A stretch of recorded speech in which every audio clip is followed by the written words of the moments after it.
어느 주일날 아침에 한 어린이가 부모님으로부터 동전 2개를 받았습니다. 하나는 헌금, 하나는 용돈. 아이는 신이 나서 룰루랄라 노래하면서 교회로 이제 막 달려가는데 그만 돌뿌리에 걸려서 넘어졌습니다. 주머니 속에 있던 동전 2개가 바깥으로 나와서 굴렀습니다. 다행히 하나는 찾았는데 다른 하나는 도저히 꺼낼 수 없는 저 시궁창 속으로 빠지고 말았습니다. 이 아이는 하나 남은 동전을 만지작거리면서 하늘을 쳐다보며 이렇게 중얼거립니다. 하나님 어쩌지요? 헌금이 빠졌네요. 왜 이렇게 항상 헌금만 빠지는지 모르겠습니다. 루마니아의 리차드 범브란트 목사님이 쓰신 세 장을 벗어난 새의 이야기라는 책에 나오는 이야기인데 제가 대학생 때 읽었거든요. 그때 이 책을 읽으면서 마치 제 속에 깊은 내면을 들킨 것 같아서 아주 얼굴이 화끈화끈했던 기억이 지금도 납니다.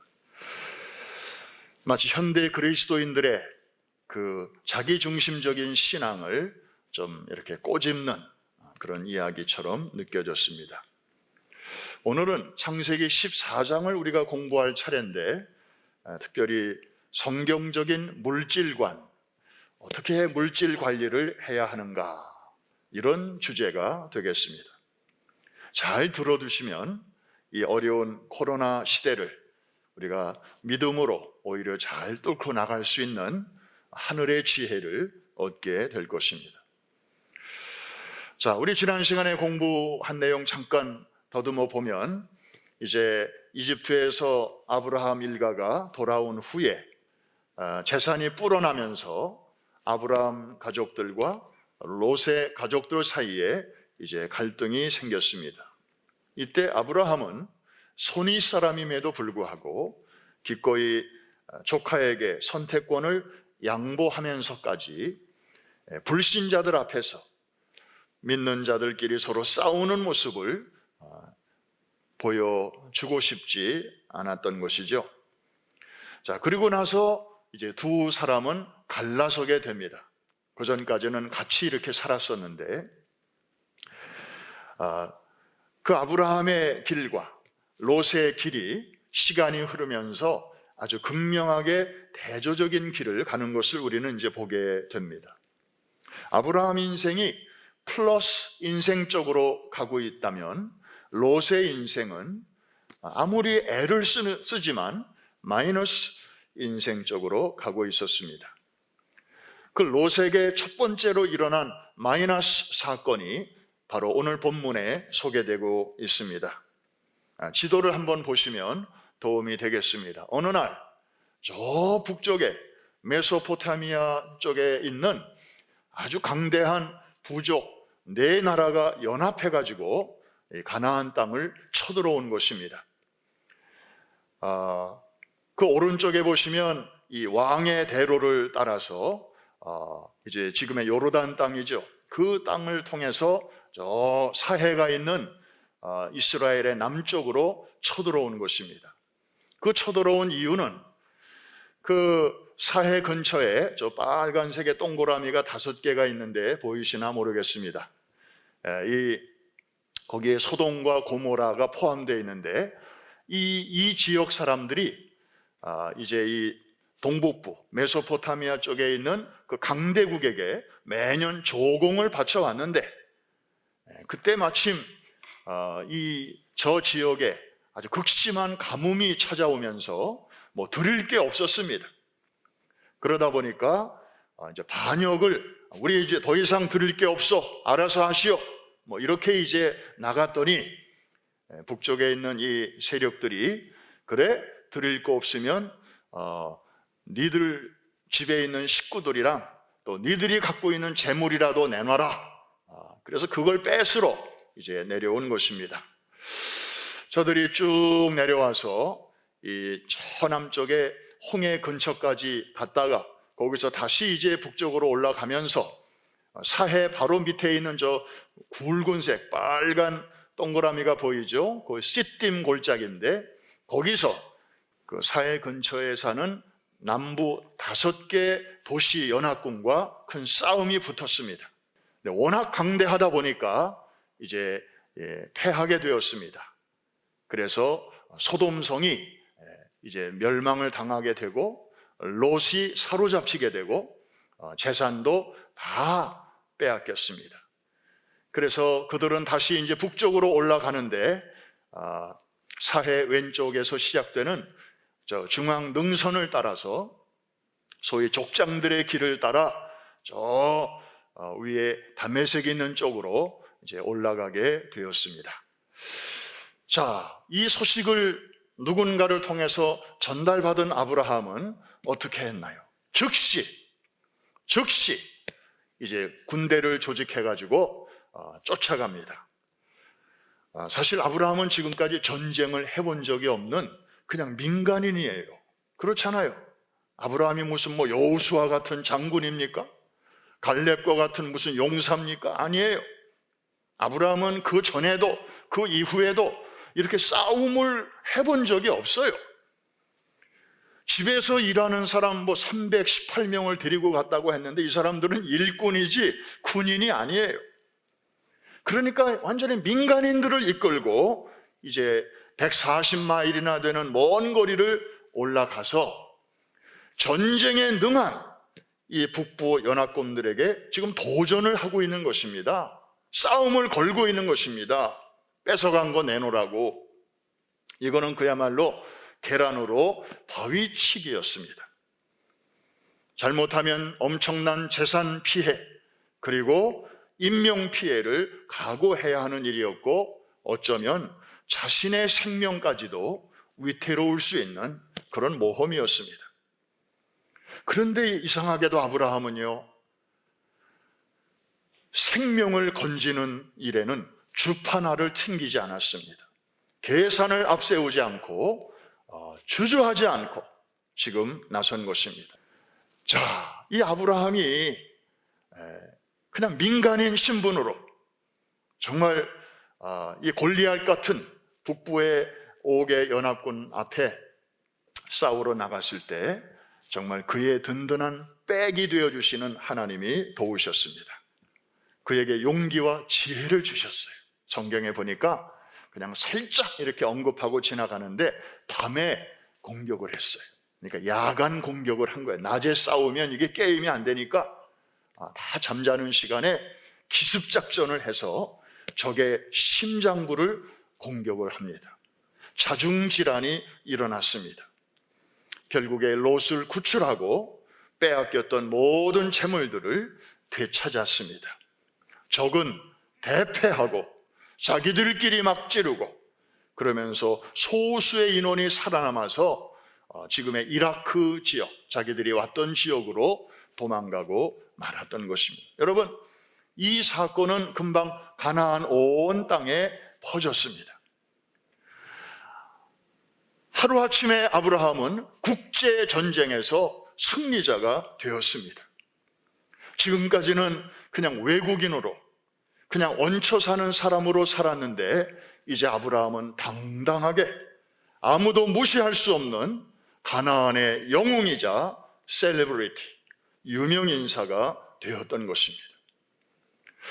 여러분, 아까 말씀드렸죠. 플러스 인생이 있고 마이너스 인생이 있다 그랬는데 롯은 갈수록 마이너스의 길을 걸어가는 데 비해서 하나님은 아브라함은 이렇게 갈수록 그를 높여 주셨습니다. 지난 시간에 우리 살펴본 말씀처럼 사무엘상 2장 30절에 참 귀한 말씀이 있죠. 하나님이 저렇게 일하시는 분이세요. 한 번 더 우리 큰 소리로 읽겠습니다. 시작. 나를 존중히 여기는 자를 내가 존중히 여기고 나를 멸시하는 자를 내가 경멸하리라. 아브라함이 매사에 하나님을 앞세우고 하나님을 높이니까 하나님도 아브라함을 그렇게 대해 주신 것입니다. 자, 아브라함이 이 말도 안 되는 전쟁에서 큰 승리를 거두고 이제 롯을 찾으러 올라갔던 그 중앙산지의 족장들의 길을 따라서 이제는 거꾸로 내려오게 되었을 때에 두 왕의 영접을 받습니다. 지도를 다시 한번 보시면 그 사회 골짜기라고 하는 곳이 나옵니다. 사회 골짜기는 특별히 저렇게 줄로 이렇게 해서 사회 골짜기라고 지중해 바다에다가 글씨를 써놨는데, 그 골짜기는 족장들의 길 쭉 따라서 내려오다 보면 사해 왼쪽에 있습니다. 그리고 베들레헴 근처에 있습니다. 거기를 다른 말로 왕들의 골짜기다, 왕의 골짜기다 이렇게 일컬어지는 그곳에서 두 왕의 영접을 받습니다. 처음에 아브라함을 환영한 왕이 있었습니다. 바로 롯이 살던 소돔 왕이었습니다. 그는 승리하고 돌아온 아브라함에게 이렇게 말합니다. 당신이 뺏어온 사람만 나한테 돌려주고 당신이 뺏어온 전리품, 모든 물건, 돈, 이거는 당신이 다 가지시오. 여러분, 얼핏 들으면 소돔 왕이 무슨 굉장한 선심을 쓰는 것 같습니다. 그러나 사실은 그렇지 않습니다. 그 당시 관습에 의하면 누군가가 전쟁에 나가서 이기고 돌아오면 거기서 빼앗은 사람이든지 재물이든지 그것은 오토매티컬리 그 승리한 장군의 소유가 됩니다. 그 권리가 있는 거예요. 그러니까 소돔 왕이 준다, 안 준다 그런 말을 할 필요가 없는 거였습니다. 사실 소돔 왕이 아무 말도 안 했으면 아브라함은 그거 가지고 그냥 다 왔을 거예요. 그런데 이 죄악 만점의 도시, 영적으로 타락하고 정말 성적으로 타락한 이 소돔의 왕이라는 자가 나타나서 마치 그 물건 내가 당신한테 줄게, 그냥 가져, 이런 식으로 얘기를 하니까 아브라함의 반응을 보십시오. 23절에 제가 한번 읽어드리겠습니다. 내 말이 내가 아브라함으로 치부하게 하였다 할까 하여 내게 속한 것은 내가 절대로 1원 한 푼이라도 1센트라도 내가 받지 않겠다, 이렇게 말을 합니다. 이걸 공동 번역 성경에 보니까 좀 더 쉽게 이렇게 번역이 되어 있습니다. 아브라함이 내 덕분에 부자가 되었다고 할 속셈이요, 나는 시로라기 하나 실끈 한 가닥도 당신의 것은 차지하지 않겠소. 하나도 안 가지겠다는 것입니다. 다 네가 가져가라는 것입니다. 아브라함이 왜 그렇게 말했을까요? 이걸 우리는 잘 이해해야 됩니다.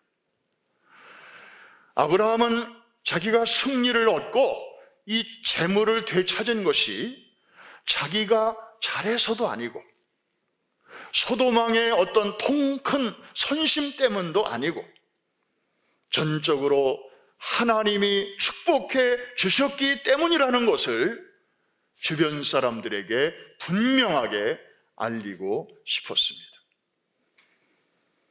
사실이니까요. 그런데 소돔 왕이 이렇게 주는 그 호의를 덥석 받게 되면 이제 소돔 왕은 가는 곳마다 그 내가 아브라함을 축복해서 저 사람 저렇게 잘 된 거야, 이렇게 이제 떠벌리고 다닐 것이고, 그렇게 되면 이 모든 일을 가능케 하신 하나님의 영광이 가리워지게 될 것이 분명했습니다. 뿐만 아니라 이 소돔 왕이 훗날 자기가 뭔가 아쉬울 때, 아브라함에게 뭔가를 요청할 때 아브라함이 뭔가 받은 게 있으니까 그것을 거절하기가 어렵게 될 수도 있었습니다. 그래서 아브라함은 이런저런 생각에 이 소돔 왕과는 어떤 연줄, 어떤 커넥션도 만들지 않도록 지금 단호하게 손을 그었던 것입니다. 여러분, 아브라함이 정말 자기가 섬기는 하나님께 모든 영광을 돌리기 위해서 그 어렵게 얻은 전리품들까지 아낌없이 포기했다고 하는 이 스토리는 이제 금세 사방에 다 퍼지게 되었습니다. 가나안 사람들은 깜짝 놀랐습니다. 아니, 저 사람은 도대체 어떤 신을 섬기길래 어떻게 저렇게 보통 사람이 하는 그런 삶이 아니라 저렇게 구별된 삶, 성결한 삶을 살 수 있는가? 참 신선한 충격을 주기에 충분했습니다. 아브라함이 유명해지는 계기도 되었지만 아브라함의 하나님을, 그분을 모르는 많은 사람들에게 알리는 놀라운 계기가 되었습니다. 할렐루야. 자, 소돔왕의 영접을 받았을 때 이런 일이 있었거든요. 그런데 거의 동시에 또 다른 왕이 아브라함을 기다리고 있었습니다. 이 사람은 멜기세덱이라는 왕이었습니다. 성경에는 이 사람에 대해서 자세하게 소개를 하고 있지 않습니다. 그냥 신비에 쌓인 사람입니다. 지극히 높은 하나님의 제사장이라는 정도만 우리에게 알려주고 있습니다. 그런데 이 사람이 뭘 합니까? 포도주와 떡을 가지고 나와서 이제 아브라함에게도 주고 또 아브라함과 함께 싸운 그 병사들에게도 나누어 줍니다. 얼마나 그 고단하고 지쳤겠습니까? 편도 140마일, 왕복 거의 300마일을 이들은 도보로 여행을 하고 이제 고향으로 지금 돌아왔는데 얼마나 지쳤겠습니까? 힘과 위로를 주었습니다. 그러면서 이 멜기세덱은 아브라함에게 이렇게 축복을 합니다. 천지의 주제이시오 지극히 높으신 하나님이여 아브라함에게 복을 주옵소서. 그러면서 이어서 이렇게 말합니다. 너희 대적을 내 손에 붙이신 지극히 높으신 하나님을 찬송할지로다. 아니, 그 시대에 여호와를 경외하고 제사 드리는 사람이 아브라함 집안만 있는 줄 알았는데 갑자기 이 멜기세덱이라는 왕이 하나님을 높이고 하나님의 이름으로 또 아브라함을 축복하는 거예요. 도대체 이 사람이 누굴까요? 궁금하지 않을 수가 없습니다. 그런데 창세기만 봐가지고는 이분의 이력서가 분명치 않아요. 근데 고맙게도 신약의 저 히브리서에 보니까 이분의 신비한 베일을 벗겨주고 있어서 얼마나 고마운지 모릅니다. 거기 보면 멜기세덱이라는 이름은 의의 왕이라는 뜻이죠. 이름 자체가. 그러면서 살렘 왕이라고 소개하고 있습니다. 살렘, 어서 많이 들어봤죠? 예루살렘 할 때 그 살렘입니다. City of Peace. 예루살렘은 평화의 도시라는 뜻인데, 그러므로 이 살렘 왕, 이 말은 평화의 왕, 평강의 왕이라는 뜻입니다. 자, 히브리서 7장 2절과 3절을 한번 보시죠. 우리 같이 한번 읽겠습니다. 시작. 아브라함이 모든 것에 10분의 1을 그에게 나누어 주니라. 그 이름을 해석하면 먼저는 의의 왕이요, 그 다음은 살렘 왕이니 곧 평강의 왕이요, 그 다음 아버지도 없고 어머니도 없고 족보도 없고 시작한 날도 없고 생명의 끝도 없어 하나님의 아들과 닮아서 항상 제사장으로 있느니라. 뭐 냄새가 좀 나지 않습니까? 예, 좀 분위기가 느껴지죠? 그냥 보통 인간이 아니에요. 아주 신비롭고 뭐 부모도 없다고 그러니까 사람을 통해서 태어난 그런 존재가 아니었다는 거죠. 결국 이 멜기세덱은 장차 오실 메시아 그리스도의 모형 내지는 그림자였습니다. 사실 많은 사람들이 아브라함을 연호하는 그런 축제 분위기 속에서 아브라함은 들뜰 수도 있었을 텐데, 모든 영광이 자기에게로 쏠리는 것을 가만히 지켜만 볼 수도 있었을 텐데, 그는 그렇게 하지 않았습니다. 뭘 보면 알 수 있나요? 11조를 이 멜기세덱에게 전했습니다. 멜기세덱을 통하여 하나님께 드린 것입니다. 여러분, 이 감사의 첫 예물로 11조를 처음으로 드린 사건이 바로 오늘 창세기 14장에 나오고 있습니다. 자, 이 행동은 어떤 의미를 담고 있나요? 이게 굉장히 중요한 사건입니다. 메시지는 이런 것입니다. 이번에 내가 거둔 이 승리는 내 힘과 내 재주로 거둔 것이 아닙니다. 내가 민간인인데, 우리 집에서 길리는 사람들은 무슨 제식 훈련 받은 사람들도 아니고 그냥 일꾼들인데, 그저 다급한 생각에 롯과 함께 끌려간 사람들을 찾아와야 되겠다는 그 생각에 올라가서 믿음으로 싸운 것뿐인데, 이렇게 이김과 승리를 주신 것은 이거는 전적으로 하나님이 주신 것입니다. 그러므로 모든 감사와 영광은 내가 아니라 전적으로 하나님께 돌립니다. 이런 신앙의 고백이자 선언이 담긴 그런 행동이 이제 감사의 예물로 11조라는 형식을 통해서 드러난 것입니다. 여러분, 10의 1조 예물의 그 본래 정신에 대해서 우리가 분명하게 정리를 할 필요가 있습니다. 여러분, 하나 물어봅니다.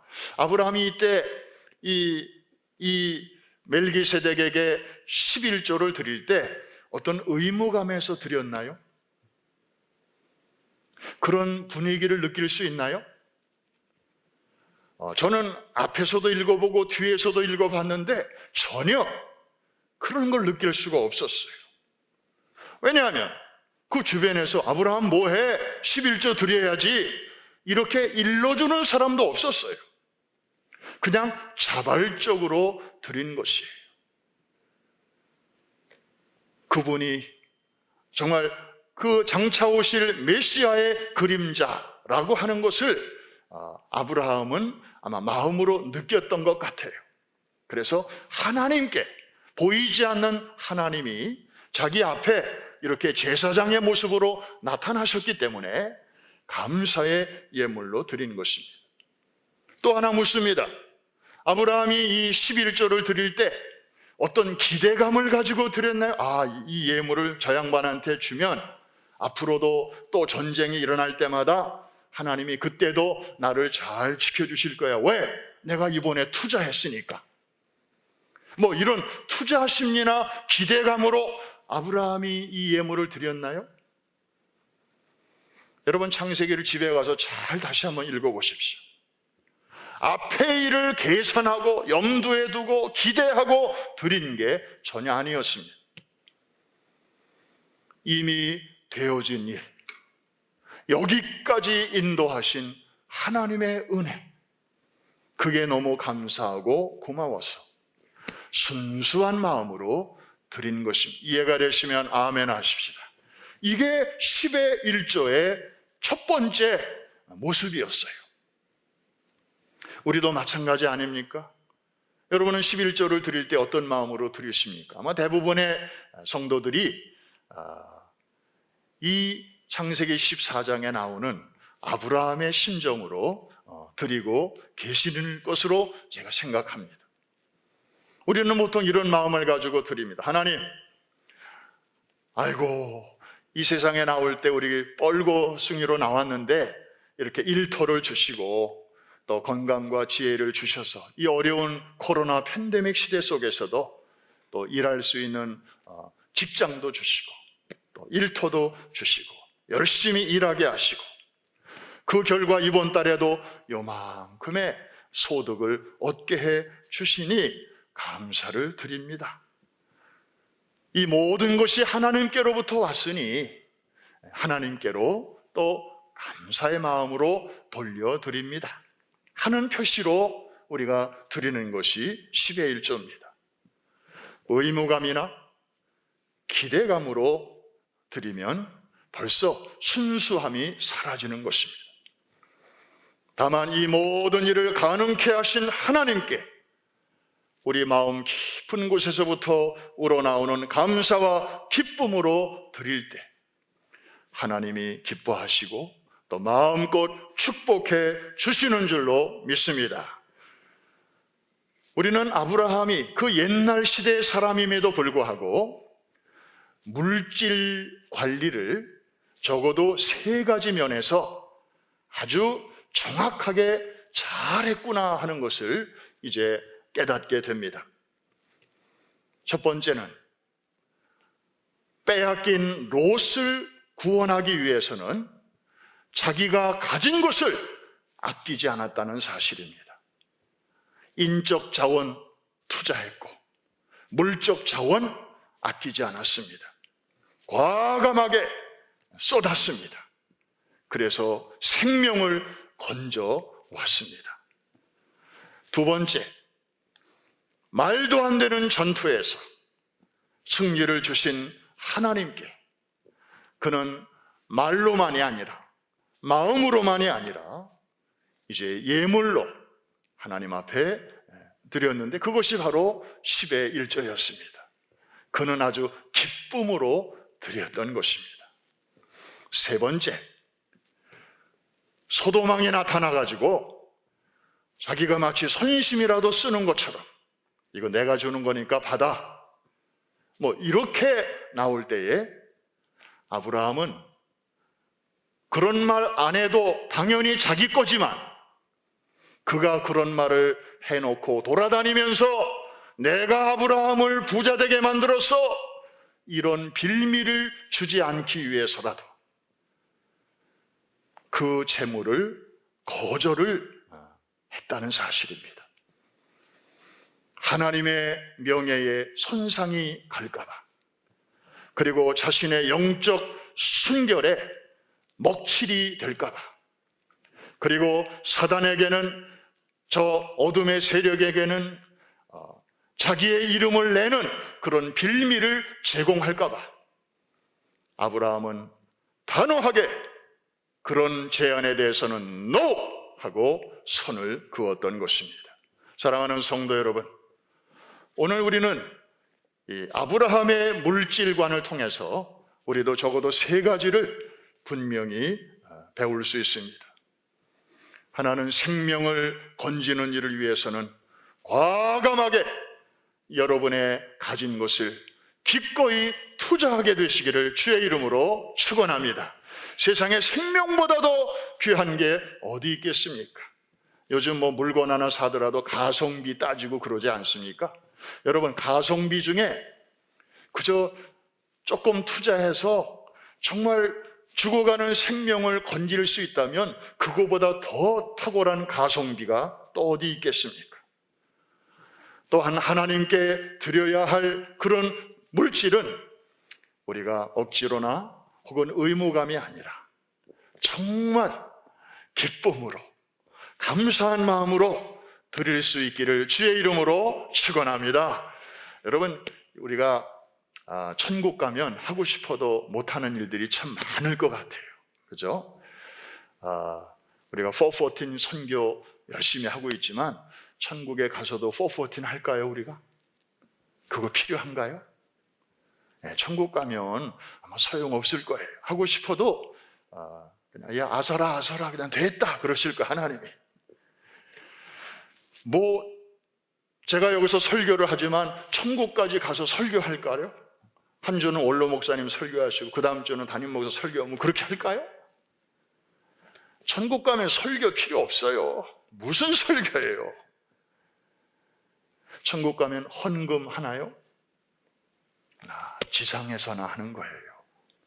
천국 가면 하고 싶어도 기회가 없어요. 성경에 보니까 천국에서는 그저 밤낮 예배하고 찬양하고 그런 생활의 연속이지 다른 것들 없어요. 이해가 되시면 아멘 하십시다. 그래서 우리가 지상에서 할 수 있는 것들은 그저 열심히 우리가 최선을 다해서 하면 되는 것입니다. 특별히 세 번째 원칙, 이거 참 우리에게 많은 갈등을 유발하는 것입니다. 우리는 사실 뭔가 나에게 이렇게 유익이 되고 도움이 되는 것이라면 그 이유 여하를 막론하고 그 배경이 뭔지 따지지 않고라도 그냥 좀 기회가 왔을 때 좀 이렇게 확보하고 싶은 그런 욕망이 우리 마음에 누구나 다 있습니다. 그런데 아브라함도 그런 유혹 앞에 섰지만 그는 단호했습니다. 소돔왕의 그 달콤한 제안을 거절을 했던 것입니다. 우리도 하나님의 영광을 가리우고 나의 영혼과 양심을 더럽히는 그런 부정한 물질이 혹시 우리에게 다가온다면 믿음으로 단호하게 NO! 할 수 있게 되기를 주의 이름으로 축원합니다.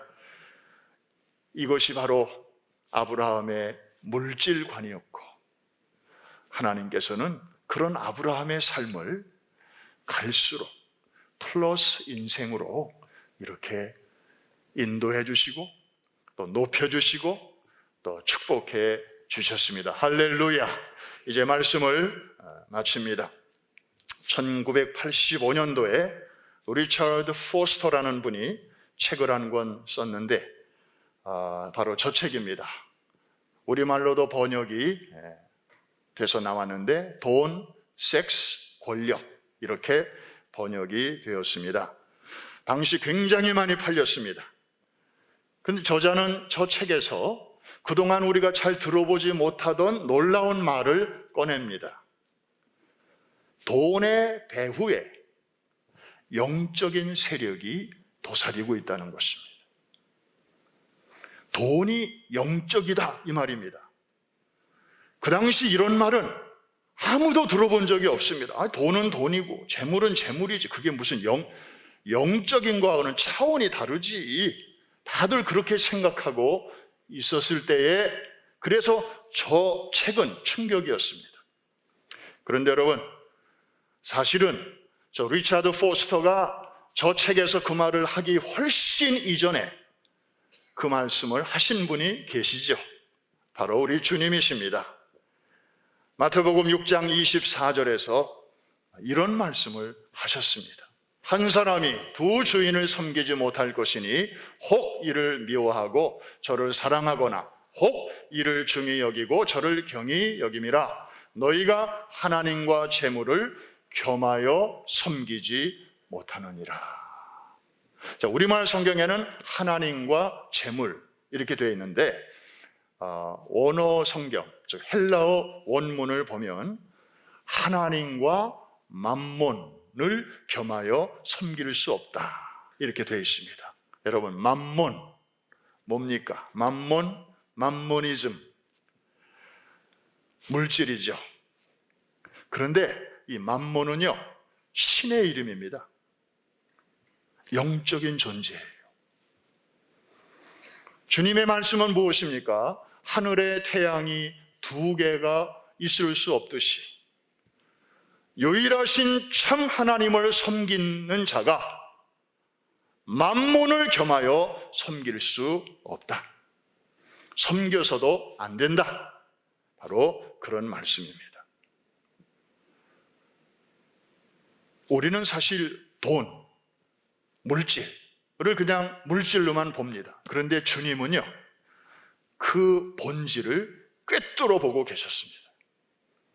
껍데기는 돈이고 그 포장은 물질인데 그 배후에서 역사하고 있는 영적 세력이 있음을 주님은 뚫어보고 계셨던 것입니다. 그를 맘몬이라고 표현하신 것입니다. 그러므로 사랑하는 성도 여러분, 우리가 이렇게 예배 때마다 나와서 하나님께 예물을 드린다고 하는 것은 여러분이 생각하는 것보다 훨씬 더 깊은 의미가 있습니다. 우리가 돈을 가지고 물질을 가지고 오늘날에도 사람들을 종 부리듯이 끌고 다니는 영적 존재가 있습니다. 그게 바로 만몬이고 그 실체는 바로 어둠의 세력인 사탄입니다. 그런데 그런 세상 속에 살면서도 우리가 하나님을 위하여 그리고 죽어가는 생명들을 건지기 위해서 그런 거룩한 목적을 위하여 하나님이 주신 물질의 일부를 기쁜 마음으로 드린다고 하는 것은 많은 사람들을 이리저리 끌고 다니면서 종 부리듯이 휘두르고 있는 그 만몬 신을 유일하신 참 하나님 앞에 굴복시키는 이러한 영적인 승리의 의미가 여기에 있는 것입니다. 이해가 되시면 아멘 하십시다. 이야, 우리는 그냥 헌금을 드릴 뿐이에요.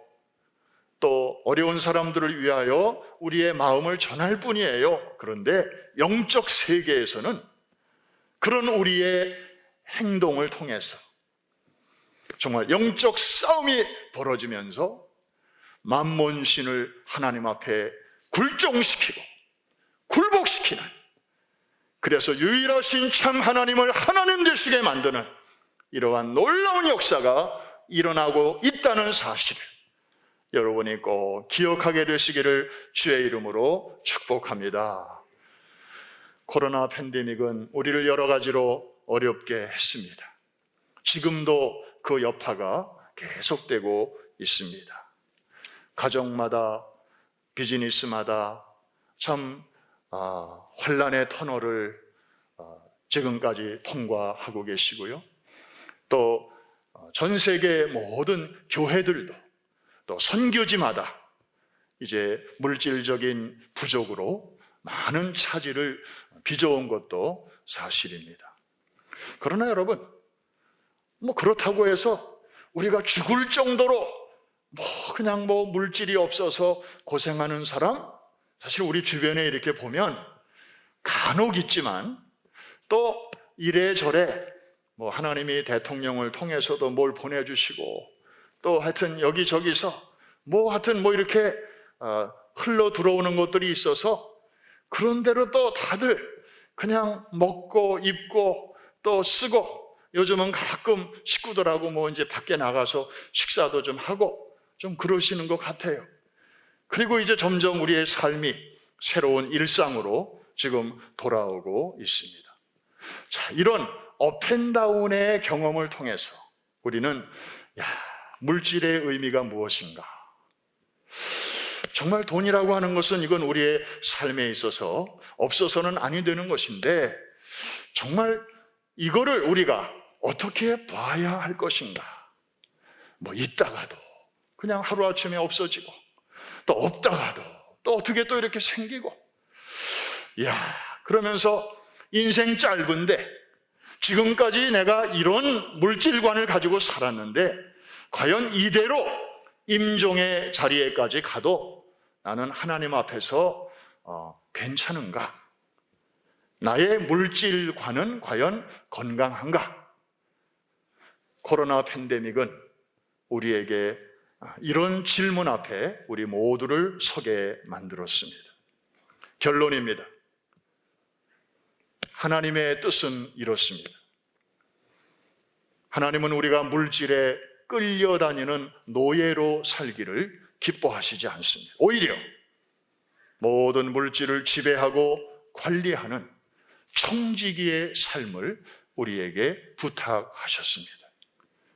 그래서 하나님께는 모든 감사와 영광을, 사탄에게는 통쾌한 패배감을, 그리고 우리 주변에 고통받는 이웃들에게는 위로와 소망을, 그리고 하나님이 주신 물질을 그렇게 뜻있게 사용하는 우리 모두에게는 위로부터 주시는 샬롬의 행복이 임하는 통전적인 그런 승리의 삶을 만끽하게 되시기를 주의 이름으로 축원합니다. 축복합니다.